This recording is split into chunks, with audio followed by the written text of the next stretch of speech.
Қазіргі заманда біз үнемі қозғалыста, үнемі бір нәрсеге асығып жүреміз. Бірақ егер барлық адамдар бір сәтте ұйықтап қалса, әлемде не өзгерер еді?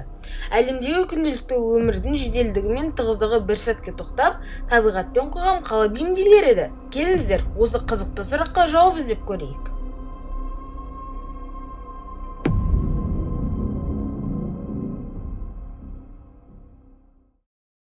Алдымен адамдар ұйықтап кеткен жағдайда әлемде қандай өзгерістер болар еді?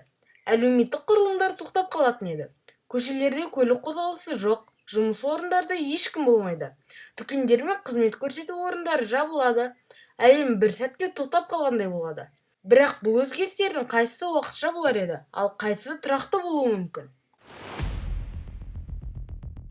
Экономикаға әсері айтарлықтай болар еді. Өндіріс тоқтайды, тасымалдау жүйелері тоқтап, қаржылық операциялар жасалмайды. Қысқа мерзімде барлық елдерде ауыр дағдарыс басталуы мүмкін.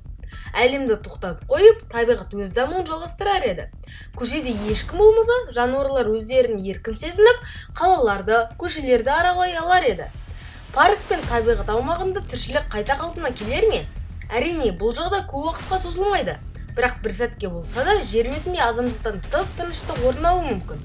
Әлемде бұл жағдай табиғи апаттар мен төтенше жағдайларға қалай әсер етуі мүмкін? Көптеген аймақтарда төтенше жағдайлар орын алуы мүмкін.